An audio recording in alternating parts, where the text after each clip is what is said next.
Alhamdulillah saudara-saudara, seluruh rakyat Indonesia yang saya cintai dan banggakan dimanapun kalian berada.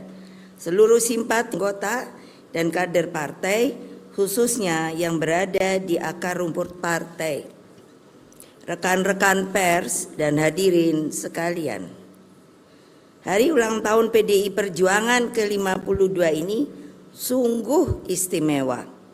Mengapa? Sebab setelah berjuang dengan penuh kesabaran revolusioner selama 57 tahun, sejak 1967 sampai tahun 2024, akhirnya atas kehendak Allah Subhanahu wa Ta'ala, sebuah keputusan yang luar biasa telah dikeluarkan melalui surat penegasan pimpinan MPR RI atas tidak berlakunya lagi TAP MPRS nomor 33 tahun 1967 tentang pencabutan kekuasaan negara dari Presiden pertama Bung Karno.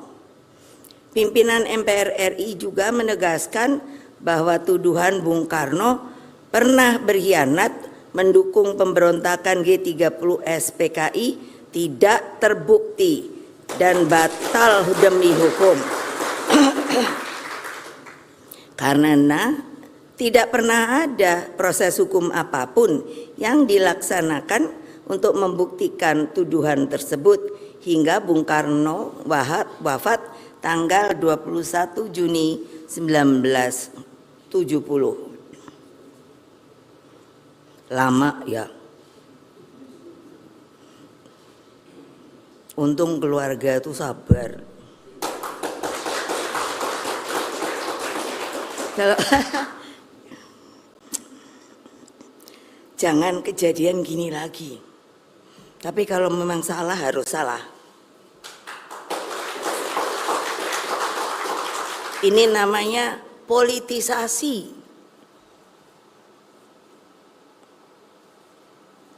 Saya atas nama pribadi, keluarga Bung Karno dan juga keluarga besar Partai Demokrasi Indonesia Perjuangan mengucapkan terima kasih yang sebesar-besarnya kepada pimpinan dan seluruh anggota MPR RI periode 2019-2024. Kita ketahui bahwa MPR itu adalah singkatan dari Majelis Permusyawaratan Rakyat. Jadi adalah penjelmaan seluruh rakyat Indonesia. Karena itulah juga ucapan terima kasih yang setulus-tulusnya saya sampaikan kepada seluruh rakyat Indonesia dimanapun kalian berada atas pelurusan sejarah Bung Karno tersebut. Ucapan terima kasih juga saya sampaikan kepada Presiden Prabowo Subianto yang telah merespon surat pimpinan MPR RI terkait tindak lanjut pemulihan nama baik dan hak-hak Bung Karno sebagai Presiden Republik Indonesia pertama.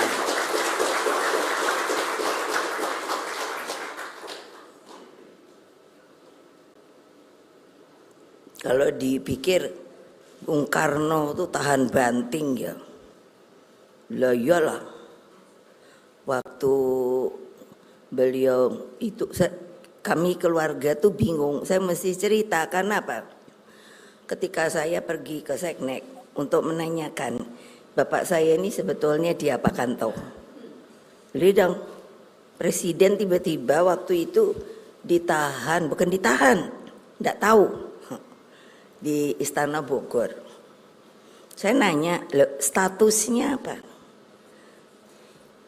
Tidak ada yang berani jawab. Tidak ada. Jadi kami keluarga pada waktu itu tidak tahu status Bung Karno itu opo.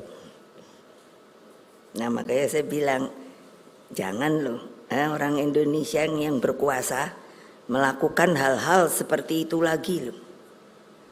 nunggunya aja keadilannya lama sekali kan, setengah abad lebih.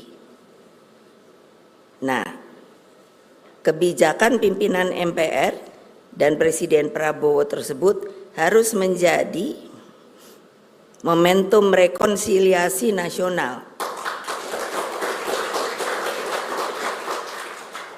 Berkaitan dengan hal tersebut, kami, keluarga besar Bung Karno, melalui pidato kakak saya, Guntur Soekarno Putra, tanggal 9 September 2024 di gedung MPR RI, menegaskan bahwa pihak keluarga Bung Karno telah memaafkan atas segala perlakuan yang pernah dilakukan terhadap diri pribadi Bung Karno pada masa itu. Yang terpenting bagi keluarga dan para kaum patriotik pencinta Bung Karno adalah rehabilitasi nama baik Bung Karno sebagai seorang proklamator bangsa, penggali Pancasila, dan Bapak Bangsa Indonesia.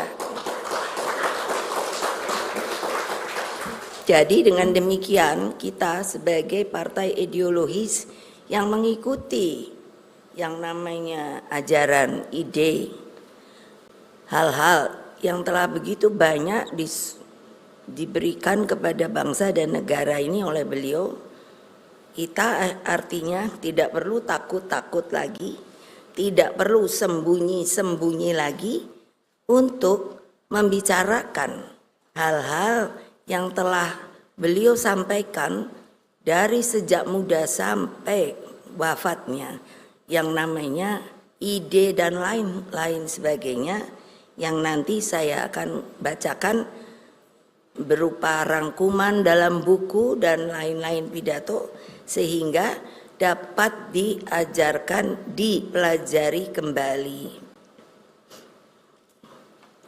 Marilah kita mengambil pelajaran dan memetik hikmah dari peristiwa tersebut, agar semua lembaran kelam sejarah bangsa tidak terulang lagi.